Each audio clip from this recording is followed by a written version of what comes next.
Why Film Chose Me by Andrew Whitmer. Hoover News and Swimming, 2006. My first theater performance happened when I was 10 years old during my 4th grade year at Herbert Hoover Elementary School.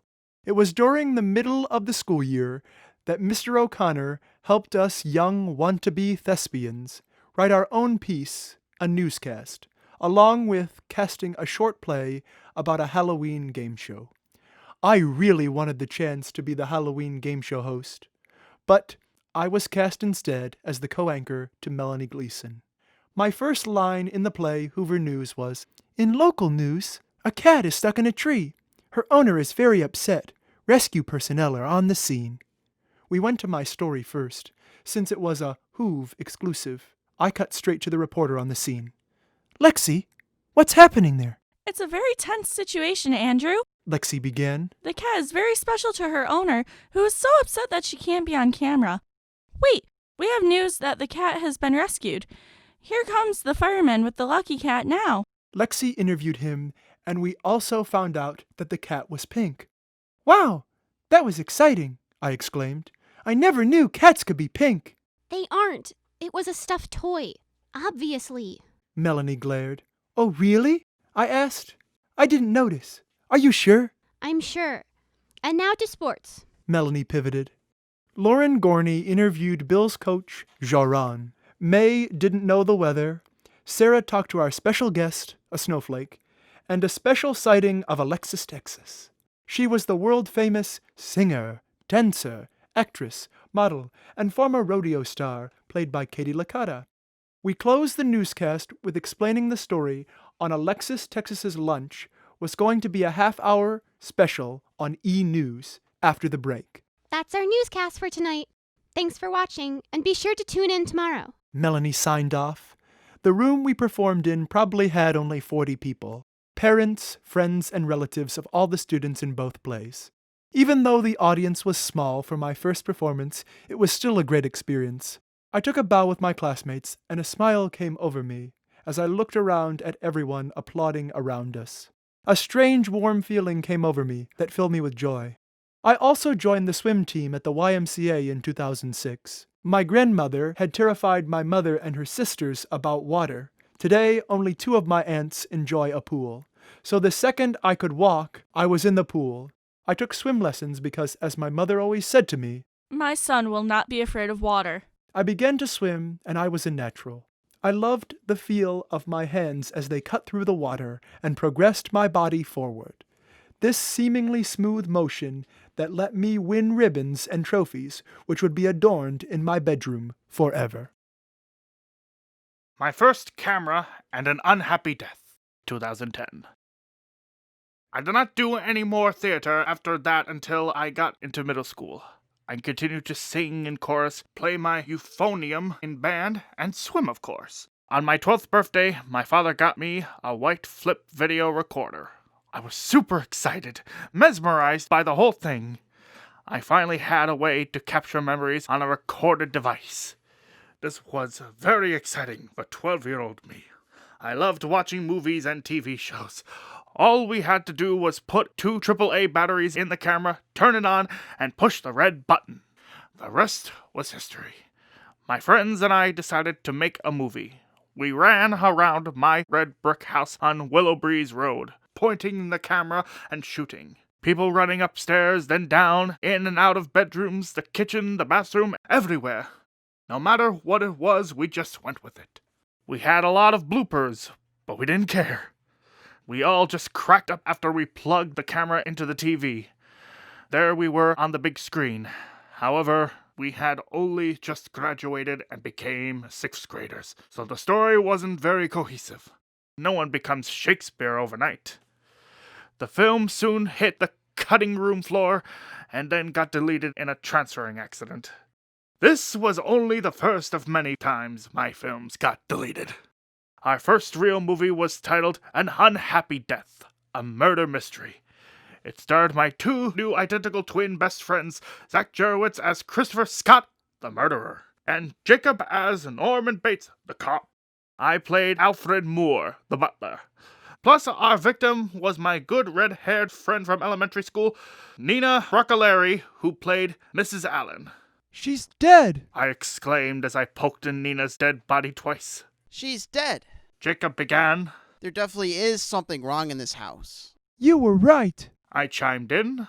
Good thing I came here. Jacob admitted. Zach came downstairs after claiming he got a bandage. I informed him that Nina was dead. How did this happen? Zach asked. We quickly put a blanket over her body and ended the scene. My mother rarely enjoyed filming for us, so we had to do our best to kill people off pretty quickly. The dialogue wasn't great. We were just improving it. Plus, how much vocabulary do 6th graders have? Zach and Jacob were also shy on camera, which left for some awkward pauses. Later that evening, we laughed and joked at all the fun we had making our first murder mystery. Honestly, I was just glad I got to film a movie with my new best friends. Alice in Wonderland, 1950, and States, 2011. Off with her head! Is one of my favorite quotes from a book by Lewis Carroll and a film by Walt Disney. The fact that if someone said or did something the Queen of Hearts didn't like, she could have you executed. I thought of what great characters and amazing plot there is since Alice ends up in a magical fairy tale-like world. She meets a lot of crazy misfits along the way and must escape the clutches of an evil queen. I thought we could do that, and so we did. Twice. Our first version was called April in Underland. It starred Nina, Zach, Jacob, and a newcomer, Joel. He was a tall, skinny guy with long brown hair down to the top of his neck. Since we only had one woman, I thought it better if Nina would play the main character. April and I played the villain, the King of Clubs. In my castle, which was just my room at the time, sat me, Zach, my general, and Joel, who played the good and bad bunnies of Underland. Jacob, who was the Mad Hatter, was spying on us, right outside my door, so we could help April. I got up from my bed and yelled at them both. April has returned to Underland. I breathed heavily. What do we do? Shall I go out and find her location and come back and tell you? Joel asked. Please go and get April's location. I will be waiting with my general. I screeched. Joel jumped off the bed. Jacob quickly went to hide as Joel hopped out the door. Joel told us that April was in the Forest of Mystery. There we had an epic battle. It was Zach and I on the evil team, and Jacob, Nina, and Joel on the good team. Zach and I threw my army of cards at them. Then we tried hand-to-hand combat. We were improving it, so none of us knew exactly what the other was going to do. Jacob killed Zach first, and then it was easy for them when it became 3 against 1. I tried to take out Jacob, but Joel told Nina the secret to killing me. You must defeat him by putting this up to his heart. Jacob and Joel held me down, and I screamed as Nina put the card on my heart. Then it was all over. Just like the original movie, we ended it as a dream. However, Joel appeared saying, Or was it? Our second version of Alice in Wonderland focused more on a lot of crazy characters and situations than a plot of good versus evil. It included my regular 3, plus another newcomer, Priscilla, who became one of my best friends even though she wouldn't tell me her name at first. She played our main character, Alice Kingsley, forced to run around Wonderland meeting all these different characters with Jacob. He played the good Orid, which was similar to the White Rabbit but had ears like Shrek. The movie earned the title Alice in Andrewland after my choir director, Mrs. Welfare, saw it. She said it was perfect since I was featured as 3 different characters, the Mad Hatter, the Chester Wizard, and the Caterpillar, Da Vinci Darrell. Da Vinci was her favorite character since I wore a long black wig that looked like Professor Snape and pretended to smoke a blue expo marker. She thought it was very different from other characters she had seen me play. Her favorite line was, Wipe your feet on the carpet on the way out. Playing Da Vinci, I just relaxed. I wasn't trying to be funny. I just tried to be in the moment. I played him again later in high school. However, I never seemed to be able to capture him as great as I did the first time. 2011 was also a big year for swimming. I had been working on my 100-yard breaststroke and had made it to the New York State Finals with my swim team, the Cobras. The fact that I was able to compete with great swimmers from all across the state was such a thrill for me. I had a lot of energy up on the starting block. Take your mark! The official said. I bent over and grabbed the edge of the diving block. There was a loud beep and I dove into the water. Some of my teammates went down to the opposite end of the pool to cheer me on. 25, 50, 75, 100. I was on the last length of the pool. I got a ribbon and a yellow toy rubber duck. That's all I remember. I called my mom and told her about it. She was very proud of me and I was proud of myself too. Mulan Jr., 2011. Directed by Mrs. Lisa Welfare. You should try out for the school musical. Mrs. Welfare said to me one day. I'm not sure. I added. The only other theater I had done before that was a short play I did in 4th grade as a co-news anchor. What have you got to lose? You have a great singing voice. She said. Really? I asked. Yes, auditions are on Monday. Be there. So, the next thing I know, I was cast as Captain Shang, a Chinese army leader and Mulan's love interest. The night of the show, everyone was hustling around the cafeteria getting ready. A young girl ran upstairs to Mrs. Welfare's classroom on the 2nd floor. What the girl said next, no one, not even Mrs. Welfare, expected her to say. Mrs. Welfare, the girl began, Andrew won't let them spray his hair black. She scoffed at this remark. What do you mean they won't let him spray his hair black? Tell him he has to. There are no red-haired Chinese men. Actors. They'll drive you crazy. Having my hair sprayed black wasn't as bad as I thought it would be. I also had to have a fake mustache drawn onto my face. Mrs. Welfare told me that. The first night, I looked French. The next night, I looked like Mario. But it wasn't until the final night that Mr. Downey actually got my mustache right. She gave me a wonderful opportunity, which showed my family that not only was I a great singer, but I could perform as well. The Granny Awards and the Junior Varsity Team, 2012. During my last year at Hoover, Mrs. Welfare continued to push, encourage, and view my work as a singer and an artist. We spent long hours after school together where I showed her the films I'd made with my friends. We laughed together and had a merry time. Also, she loved my ideas and she knew the stars in my films, some even prominent members of her choir. We're not doing a musical this year, Mrs. Welfare said to me. We only do one every other year. Really? That sucks. I added. But I have a surprise for you. She walked over to a filing cabinet in the room. It was full of musical scripts. Some she had directed in the past and others she was going to. She handed me the one called the Granny Awards. I want you to direct it. I was speechless. Here this wonderful woman was offering me another opportunity of a lifetime. I took it and told her I'd be thrilled to do it. Then we were off and running. It was a small musical based on famous childhood fairy tales, winning their own version of the Grammys called Grannies. I cast my friends along with other members of Select Choir. John was Granny, Lila was the witch, and Nina was the stage manager. Priscilla did costumes, and my two best friends, the Jurowitz brothers, were in it too.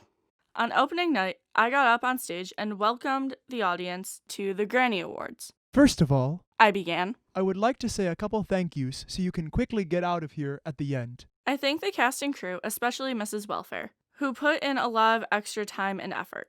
I wished everyone in the audience a good show and set the stage in motion. The show opened and closed with the musical number, the Granny Awards, and everyone started to sing. Set the stage, light the lights, fill the hall, it's a night of nights. Stars are here, let's give a cheer, it's the annual Granny Awards. G-R-A-N-N-Y, Granny, Granny, Granny. Time to go, hope you enjoyed the show, the annual Granny Awards.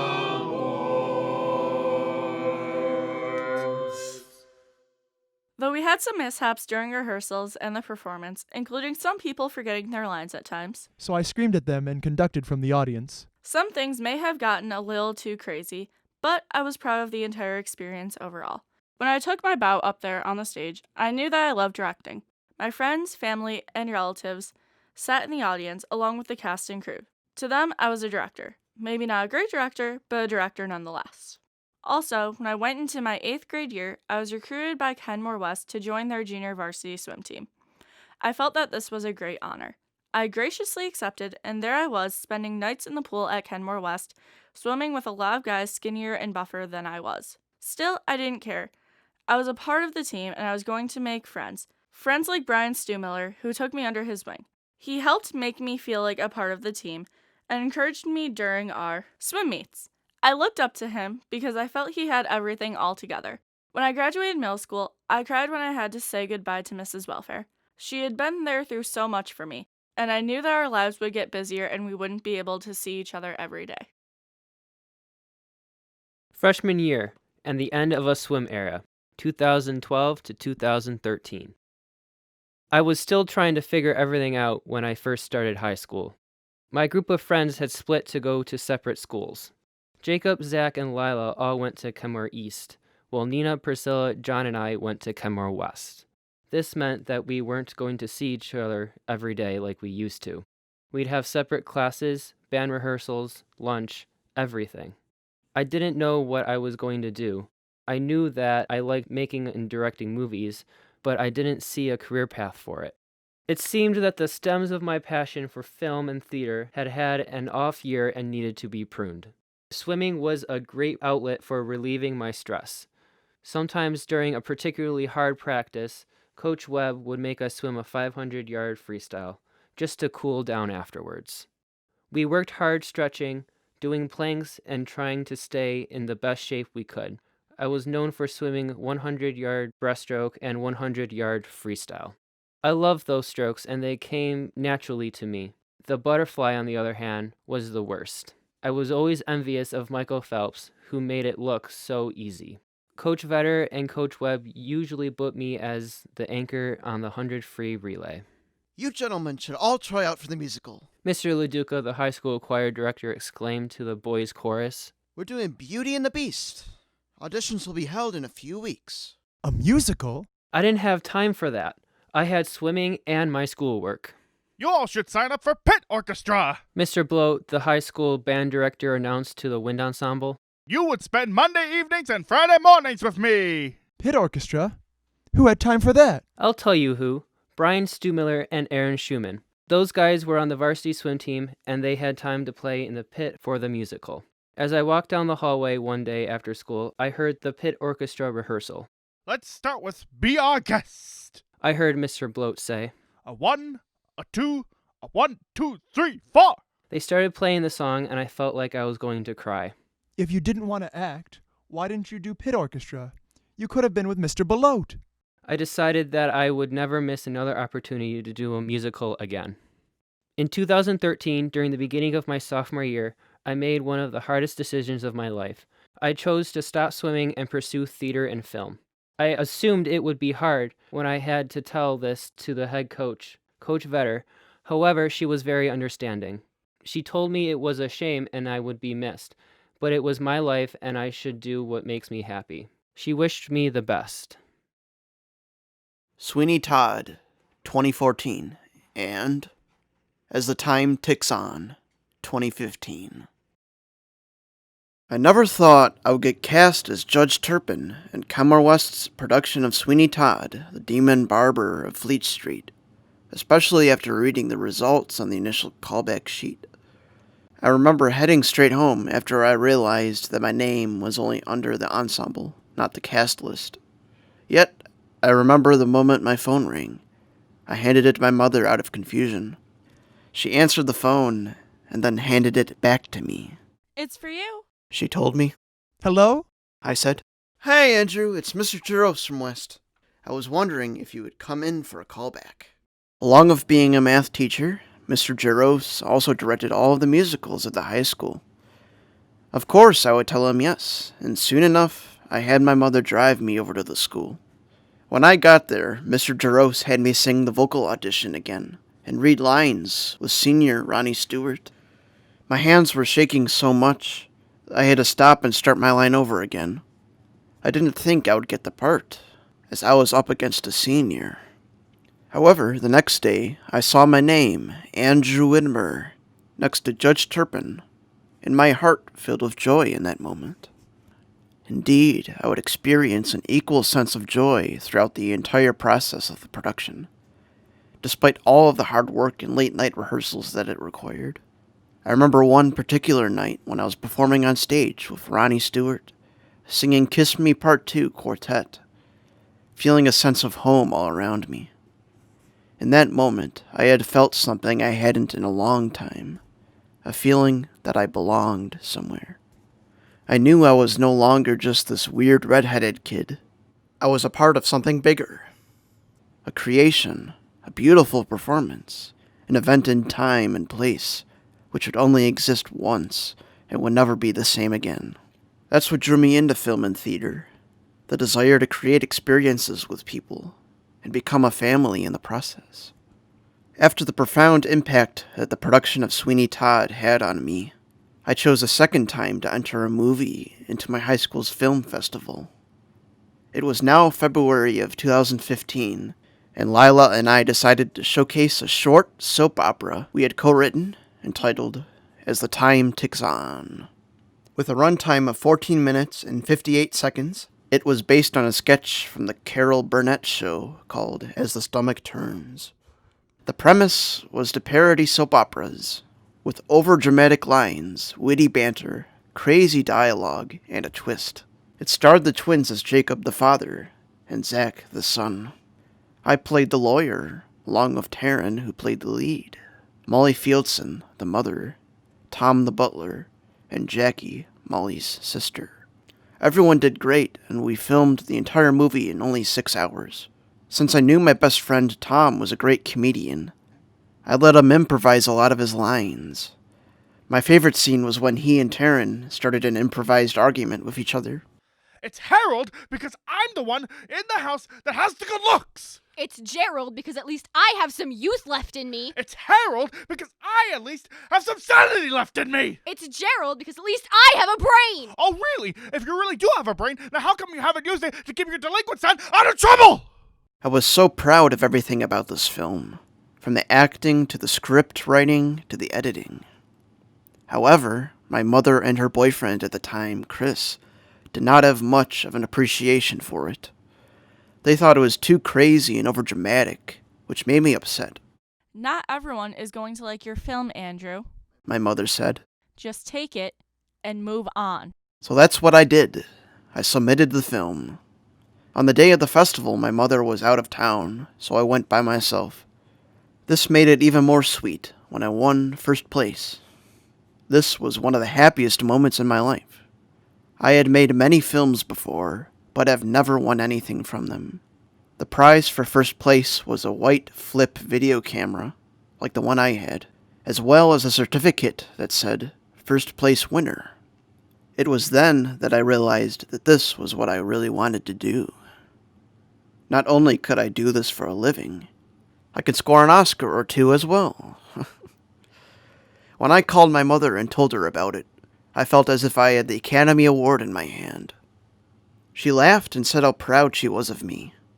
She also mentioned that I won because she and Chris did not like it. I didn't care anymore. Here I was, finally recognized for my work as a filmmaker. I had done it, and now I was going to make it my life's work. A Murder and My Final Thoughts. My biggest accomplishment from high school would have to be Mora on Zemvinsel, aka Murders on Mustard Island. This was a 75-page play I wrote for my senior year cast project for the International Baccalaureate program. I drew inspiration from the film Neil Simon's Murder by Death, along with Agatha Christie's And Then There Were None, and the 1985 film Clue. The plot was that a bunch of detectives, including the singer, Ella Fitzgerald, were all invited for the weekend to Herr Körper's Mystery Mansion to solve the crime of the century. I had my friends and teachers read for characters, including Mr. Jaros, who played Hercule Poirot, and Mr. Belote, who played the band leader. It was one of the most surreal experiences I've had, having my work read aloud. The play ended with Herr Körper's line, You better go home now. It's almost midnight, and the witching hour is just about to begin. He laughs as the lights black out. There is just something magical when people breathe life into your work. I had one of my friends record it, and I downloaded it as an MP3 onto my phone. just so I could listen to it whenever I wanted. I finished my high school theater career with You Can't Take It With You, Evita, and Letters to Sala. As I think about the future, my lifelong goal is to make groundbreaking films with new ideas, great characters, killer plots, and win many Oscars. I want the chance to open up my own film company and make films with people from all walks of life. I know that one day my name will be up in lights, just like my favorite directors, Wes Anderson and Mel Brooks.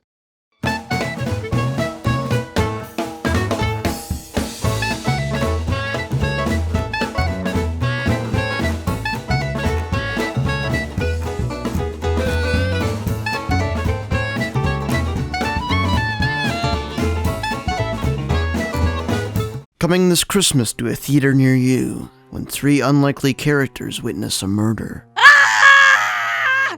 Help me! Help me! They will team up to solve it. Holmes, will you be fine if I take a 3-month trip to Africa? I've managed before, Dr. Watson, and I will manage again. Oh my word! You're... Dracula, darling. But I'm mostly vegan now, with the occasional blood of a cow, pig, or chicken. Alice, are you paying attention? I'm sorry, I was having a nice conversation with the Cheshire Cat. Oh, Alice, when are you going to wake up and smell the roses? But why should I, when I can just talk to them instead? We thank you 3 for coming in, but it's 2019, and we'll let the professionals take it from here. I've never been so insulted in all of my life. You get used to it. I'm going to solve this murder, but I'm going to need a little help. Are you in? No, we are out. Outside, I mean. Just kidding, we're in. Starring the voices of Bela Lugosi, It's pronounced Dracula. Robin Gibbs. Hedda, what are you doing here? Don't you like the Bee Gees? John Neville as Holmes. And I thought working with Dr. Watson was bad.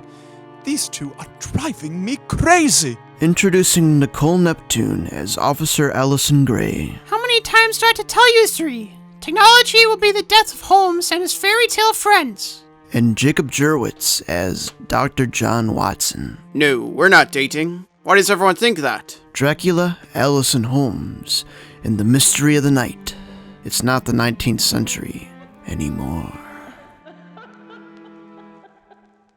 Why film chose me? By Andrew Whitmer. Why film chose me? By Andrew Whitmer. Why film chose me? By Andrew Whitmer. It sounds like by Andrew Whitmer. Why do you have to write this? Be more excited. I thought it was exciting, damn it! She's dead! Oh no, that's gonna be. Oh, gonna be me. sorry. Hi, Andrew. It's Mr. Jaros from West. I was wondering if you could... That was good. What have you got to lose? You have a great singing voice. She said. Really? I asked. Really? I asked. I want my voice to sound high. I want my voice to go. Really? Really? Really? What do you mean he won't let them spray his hair black? Tell him he has to. There are no red-haired Chinese men. Chinese man. The first night, 2 French. The second night, 2 Italian. But the last night, just the right. Mr. Bloat, the high school band director, announced. Announced. Mr. Bloat, the high school band director, announced to the concert choir. Concert band! I was wondering if you would come on. Starring the voices of Bela Lugosi. Bela Lugosi. Starring the voices of Bela Lugosi. Bella. Starring the voices of Bela... Bella! Starring the voices of Bela Lugosi. When the cable company puts you on hold, you get angry.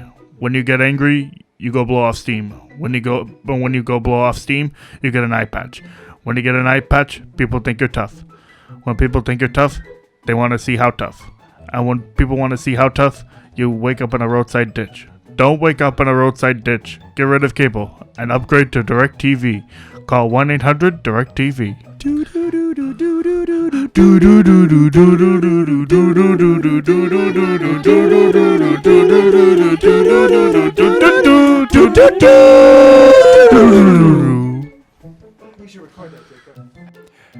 The end.